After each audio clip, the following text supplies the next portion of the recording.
got it. What's the sense of having it if you can't use it?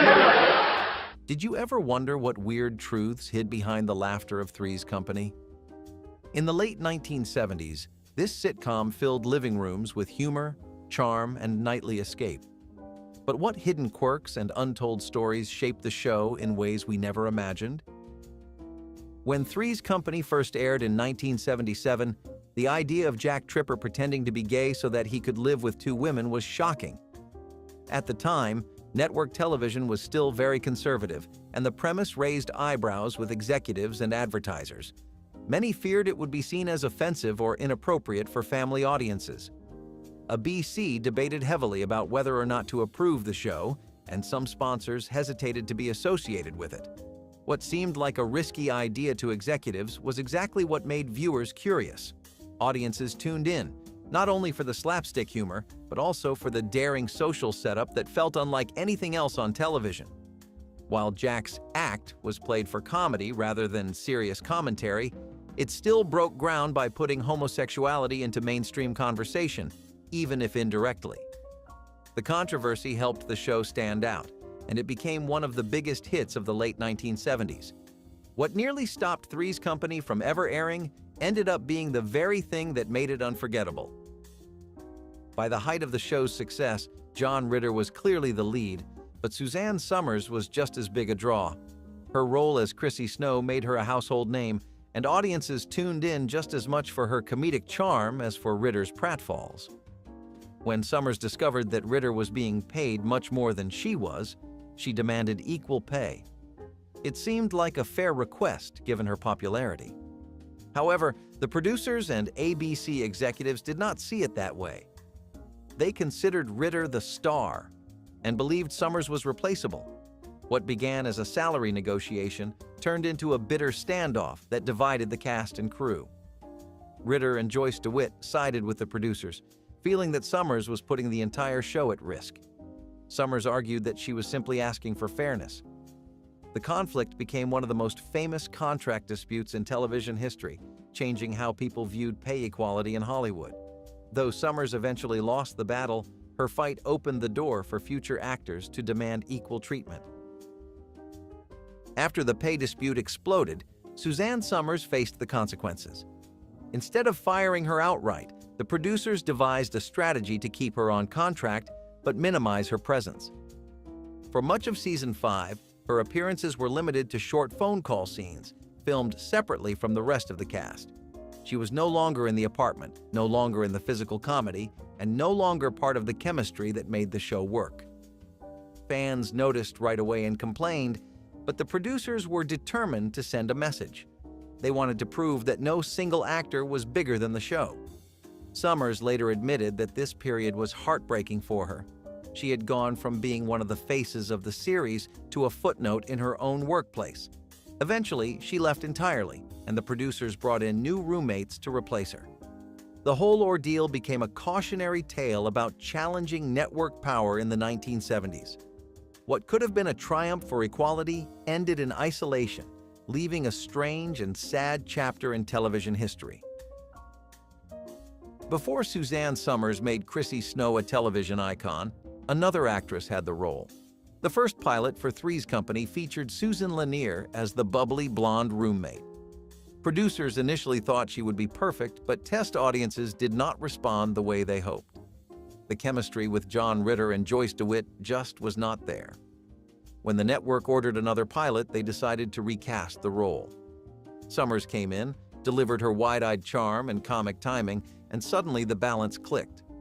What seemed like a small change turned out to be crucial. Without Summers, Three's Company might never have become the hit it was. She embodied the character in a way that felt both innocent and mischievous, making Chrissy unforgettable. Lanier went on to have other acting roles, but missing out on this show became one of the big what-ifs of her career. For viewers, though, it was Summers who made the part iconic, turning a recast into a stroke of luck that changed television history. Three's Company did not start as an original idea. It was based on the British sitcom Man About the House, which also featured a man living with two women under unusual circumstances. The American producers adapted the concept but had to adjust it for US audiences. The British humor was a bit darker and more suggestive, while ABC wanted something lighter and more family-friendly. Characters were reshaped, jokes were softened, and the California setting added a sunny, breezy feel. While the premise remained the same, the tone was completely different. Over time, the American version grew so popular that many viewers did not even know it was an adaptation. In fact, Three's Company ran longer and became more culturally significant in the US than its original source ever did in Britain. It is one of the best examples of how a good idea can cross borders and be reinvented for a new audience. The British series may have lit the spark, but it was the American version that turned it into a cultural phenomenon. Bringing Three's Company to television was not simple. The first pilot, starring different actors, failed to impress the ABC executives. They felt the comedy was too forced, and the chemistry between the leads was flat. A second attempt improved slightly, but still did not capture the spark the producers wanted.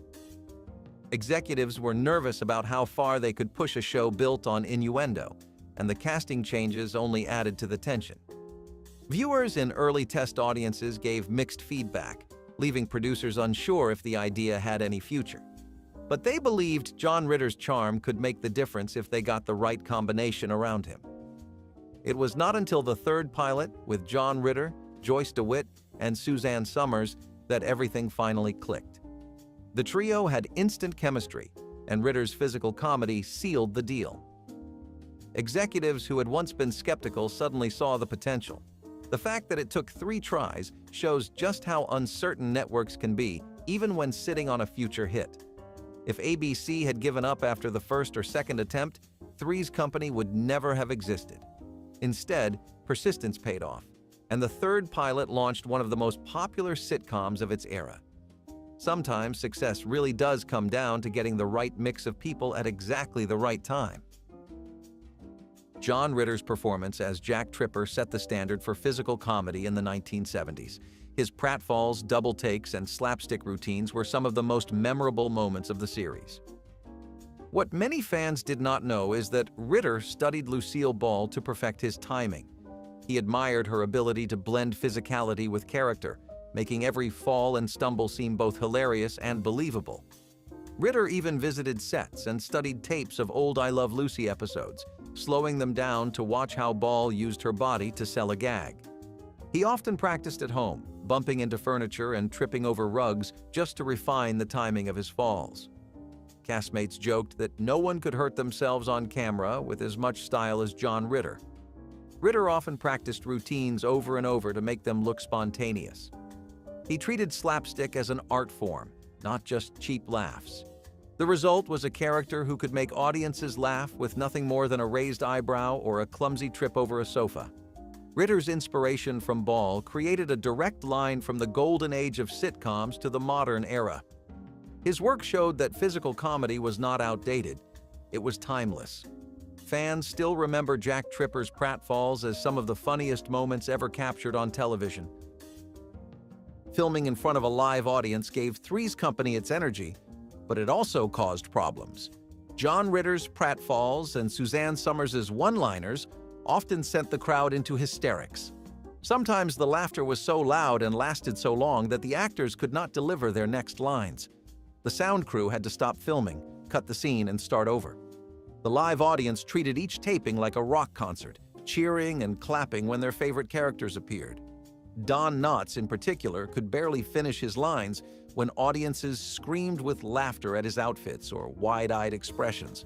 The producers eventually had to build extra pauses into scripts just to account for the noise. In editing, producers sometimes lowered the volume of the laughs or even replaced them with canned laughter to make the dialogue clearer. For the cast, it was both flattering and frustrating. They loved knowing the audience was enjoying the show, but it made keeping the rhythm of the script challenging. The audience reactions became almost a character in themselves, shaping how the show felt. That infectious energy was part of what made Three's Company so fun to watch, even if it drove the producers crazy behind the scenes. Fans often assume that the theme song, "Come and Knock on Our Door," was sung by the legendary Ray Charles, but that is not true. The singer was another Ray Charles, a session musician known for his work in Los Angeles. He had a strong, cheerful voice that fit perfectly with the upbeat tone of the series. The confusion has persisted for decades, with many still believing the famous Ray Charles was behind the song. This mistake became so common that even music trivia books listed the wrong singer for years. The session musician Ray Charles joked in interviews that he had the most famous name in the world, but not the fame to go with it. For him, singing the theme was just another job, yet it gave him a hidden legacy that millions still hum today. In reality, the performance came from a man whose career was mostly in the background of music history. The choice turned out to be a perfect fit, giving the show a catchy opening that people could hum instantly. The song became inseparable from the series, one of those rare theme songs that lives on long after the episode stopped airing. Even today, hearing "Come and Knock on Our Door" brings people right back to the world of Three's Company. One of the quirks of Three's Company was the revolving door of landlord characters.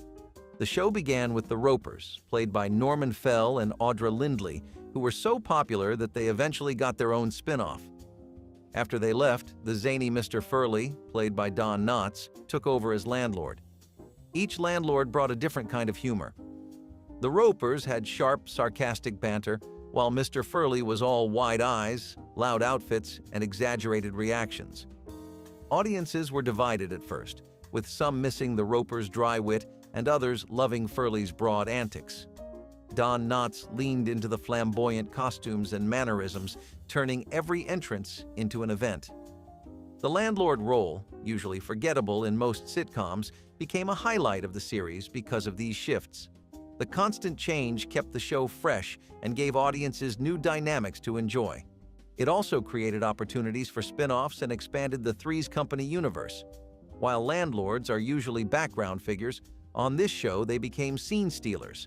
The shifting cast of landlords helped define different eras of the series, showing how even supporting roles could make a lasting mark on television history. When Norman Fell was offered the chance to star in a spin-off based on his character Stanley Roper, he was hesitant. Fell loved working on Three's Company and did not want to risk leaving a hit show for something untested. To ease his fears, ABC made a special deal. If the Ropers failed within 1 year, he and Audra Lindley would be allowed to return to Three's Company. It seemed like a safety net, but things in television rarely work out so cleanly. The spin-off launched with fanfare, and ABC considered it a success, at least at first.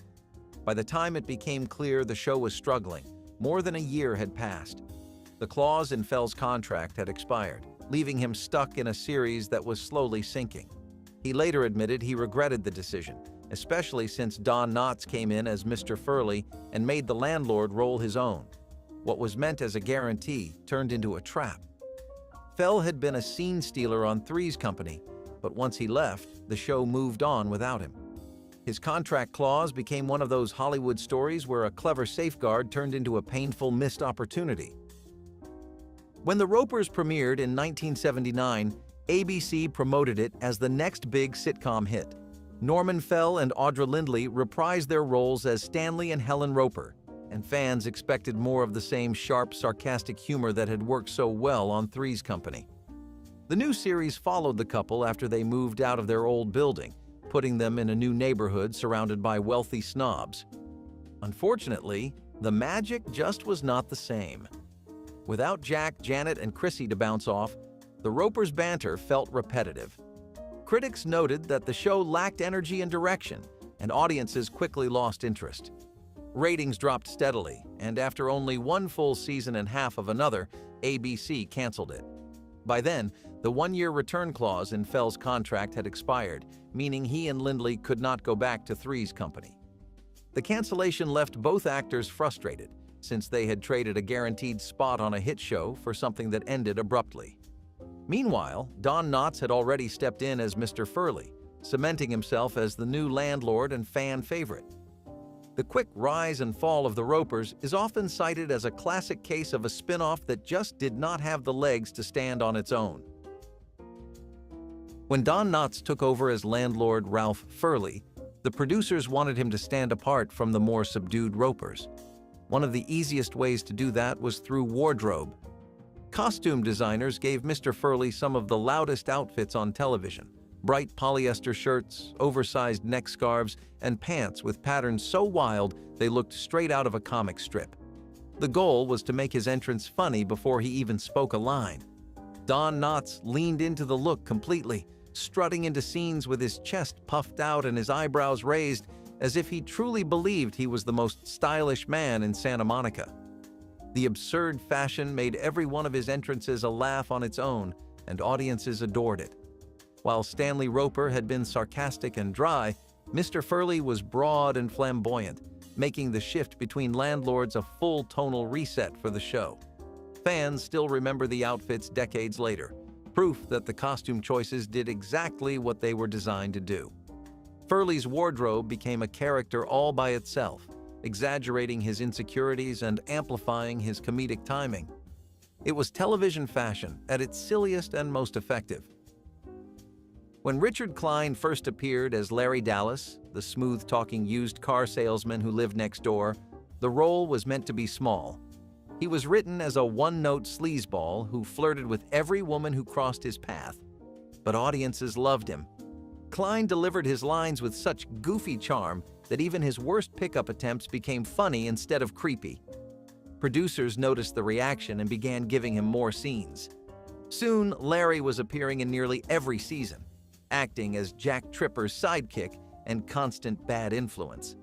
While Jack tried to be the nice guy, Larry was always scheming, pushing his friend into ridiculous situations. Their chemistry gave the show another layer of comedy, and fans started looking forward to Larry's entrances almost as much as Jack's. What began as a minor recurring role turned into one of the most memorable parts of the series. Klein later said he was surprised by how popular Larry became, since he never thought of himself as a scene stealer. But in many ways, Larry Dallas represented the underbelly of the Three's Company world, a character who was shameless but still somehow lovable. When Suzanne Summers left, the producers needed a new roommate to fill the blonde role. After a brief run with Jenna Lee Harrison as Cindy, they brought in Priscilla Barnes to play Terry Alden, a smart nurse with a more grounded personality. On paper, it was a good idea. Terry was meant to be less ditzy than Chrissy and more independent than Cindy. But Barnes never felt comfortable on set. She later admitted in interviews that she disliked the role and the show itself, calling it shallow and stressful. The constant behind-the-scenes drama combined with typecasting left her frustrated. She wanted meatier roles that would challenge her, but instead she was stuck delivering lines that often reduced her to another version of the blonde roommate. Fans enjoyed her performance, and many appreciated the slightly more mature energy she brought, but Barnes herself could not wait to leave once the show ended. Looking back, her honesty about disliking Three's Company gives her role a bittersweet edge. She may not have loved being part of it, but her addition kept the series alive through its later seasons. Joyce DeWitt played Janet Wood for the entire run of Three's Company, providing the sensible counterbalance to Jack's antics and Chrissy's innocence. Fans loved her no-nonsense approach, and she became one of the most recognizable actresses of late 1970s television. Yet after the show ended in 1984, she seemed to disappear from Hollywood. DeWitt took very few roles in film or television, preferring to focus on theater and a quieter life away from the spotlight. Part of the reason was typecasting. Casting directors had a hard time seeing her as anything other than Janet. Another reason was personal choice. DeWitt simply did not want to chase fame at the same pace as her co-stars. For fans, her absence created a kind of mystery. Why would someone so beloved choose to step back? Decades later, she occasionally returned for small projects and reunions, but she never pursued stardom again. In an era where most actors scrambled to stay visible, Joyce DeWitt's quiet retreat from television makes her one of the most unique stories connected to Three's Company. John Ritter's real life did not always line up with Jack Tripper's bachelor lifestyle. Off-screen, Ritter was happily married, but the writers wanted viewers to believe Jack was always available, always flirting, and always on the edge of a date gone wrong. To maintain the illusion, Ritter had to remove his wedding ring during filming. In some cases, when he forgot, the crew carefully shot scenes so his left hand was not visible. The goal was simple: keep Jack looking like the eternal single guy. Fans never noticed the difference, but Ritter himself joked about the ritual of slipping the ring off before every taping. It was a small but telling detail about how seriously producers took the image of their characters. Even something as personal as a wedding ring was sacrificed for the sake of continuity. The hidden ring is a reminder of how much effort goes into shaping the fantasy of television, where reality is quietly edited away to preserve the story. Three's Company was a massive hit, but when it came to awards, the show was mostly ignored by the Television Academy. The only cast member to ever take home an Emmy was John Ritter, who won for Outstanding Lead Actor in a Comedy Series in 1984. His physical comedy, combined with his likable charm, made him stand out even when critics dismissed the show as lowbrow. Ritter's award was both a personal triumph and a bittersweet recognition, since it came near the end of the series. None of his co-stars, Joyce DeWitt, Suzanne Summers, or Don Knotts, ever won for their work on the show. Fans often argue that Summers deserved recognition for making Chrissy so iconic, or that Knotts should have been honored for reinventing Mr. Furley. But Ritter's win at least gave the series a place in Emmy history. It proved that even a show built on pratfalls and misunderstandings could deliver performances worth honoring. For Ritter, the award was validation that his approach to comedy was as skillful as any dramatic role. Unlike dramatic series that could take days to shoot a single episode, Three's Company had a tight and efficient schedule. Each episode was rehearsed during the week, with actors blocking out movements and refining comedic timing. Then, on taping day, the cast would perform in front of a live studio audience. The entire episode was usually filmed in just a few hours. Multiple cameras captured every angle, and when mistakes happened, the cast simply reset and did the scene again.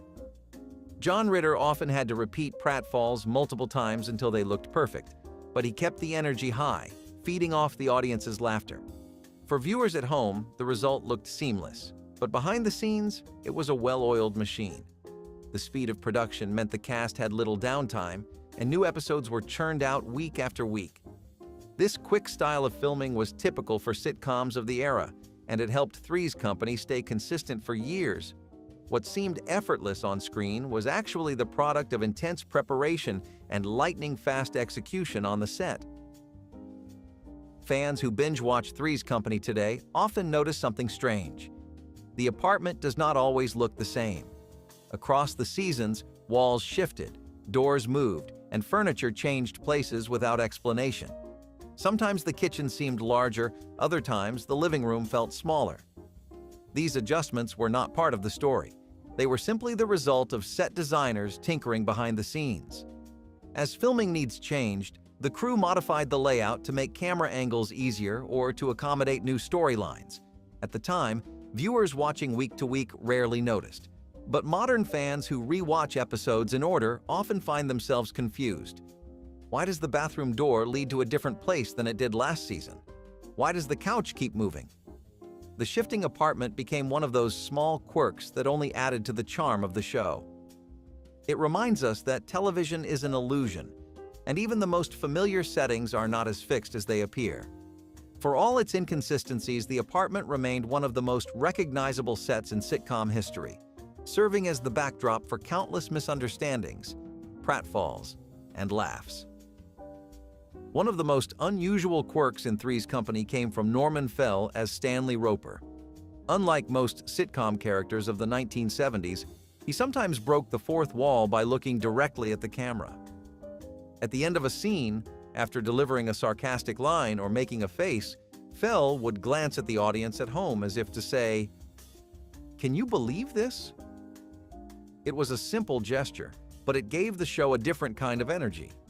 In a medium where the audience was usually invisible, Stanley Roper acknowledged them, pulling viewers into the joke. Fell later admitted that he came up with the idea on his own, borrowing the style from vaudeville and classic comedy routines he admired as a young actor. Producers hesitated at first, thinking it might distract from the sitcom's flow, but audiences loved it. The wink to the camera made Stanley feel like a co-conspirator, a cranky husband letting you in on the absurdity of his world. It set him apart from Helen, who was constantly frustrated with him, and from the younger cast members, who lived in their own chaotic universe. His asides became one of the most memorable elements of the Ropers' dynamic, helping to define their humor. Few shows of the time dared to break the illusion of sitcom life, but Fell's instinct worked. Today, it feels ahead of its time, since breaking the fourth wall is now a common tool in comedy. For audiences of the late 1970s, it was one more reason to tune in and laugh along. For most of the series, Jack Tripper was portrayed as the lovable guy who bounced between jobs while chasing women and scrambling to pay rent. But as the show moved into its later seasons, the writers realized the character needed more direction. They introduced Jack's Bistro, a French-themed restaurant that finally gave him a long-term goal and a sense of maturity. The addition marked a shift in tone, showing Jack not just as a clown, but as someone with ambition. Fans appreciated the new depth, even though the humor was still there in his nervousness and bumbling. The bistro set also provided new locations for stories, breaking up the familiar apartment and Regal Beagle bar settings. John Ritter enjoyed the change because it allowed him to show Jack growing up without losing the physical comedy that made him famous. For the writers, it was also a way to keep the show fresh as it approached the end of its run. A character who had once seemed stuck in endless misunderstandings now had something to build toward. The restaurant even carried over into the short-lived spin-off Three's a Crowd, making it one of the few parts of Three's Company to survive past the original show. While some fans missed the carefree Jack of earlier seasons, most agreed that Jack's Bistro gave the series a stronger finale. It was proof that even the silliest sitcom characters could grow, at least a little, before the curtain came down. For years after leaving the show, Suzanne Summers was absent from every cast reunion and retrospective. The feud that began with her demand for equal pay had left deep scars. John Ritter and Joyce DeWitt sided with the producers during the dispute, and the relationship between Summers and her co-stars collapsed. She later admitted that she felt isolated and betrayed, while her castmates believed she had put her own interests ahead of the entire show. For decades, she avoided reunions and interviews about Three's Company, even as nostalgia for the series grew. It was not until the early 2000s that fences began to mend.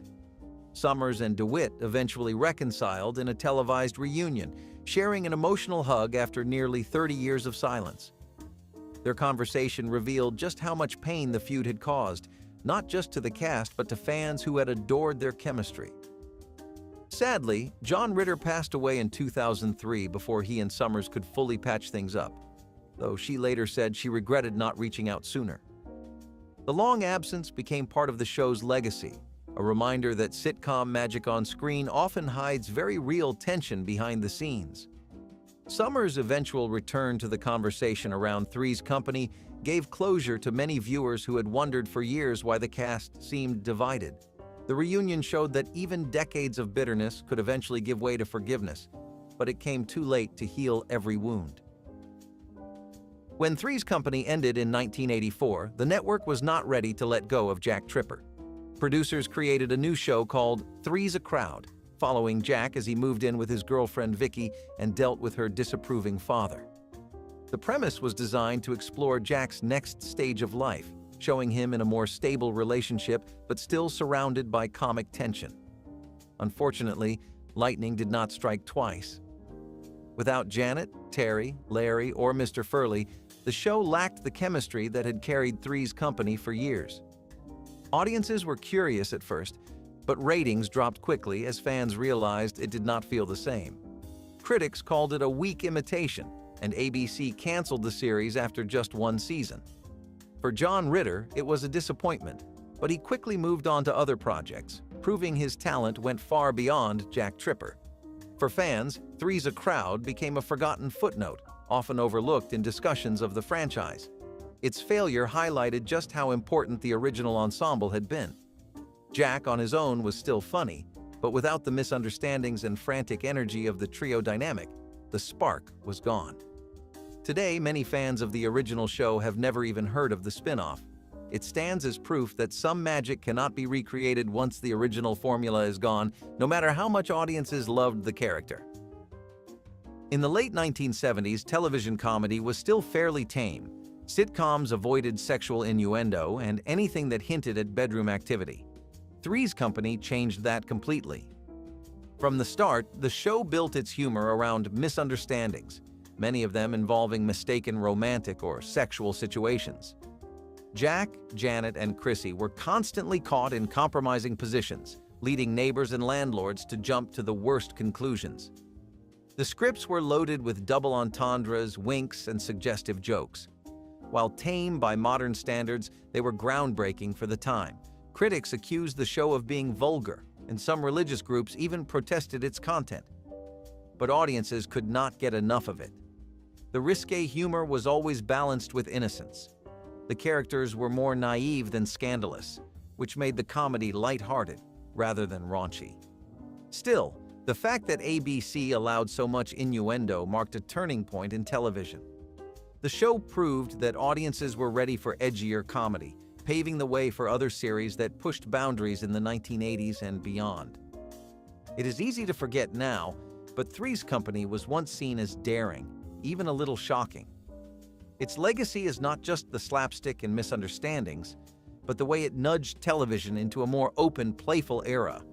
The laughs may have been silly, but the cultural shift they represented was very real.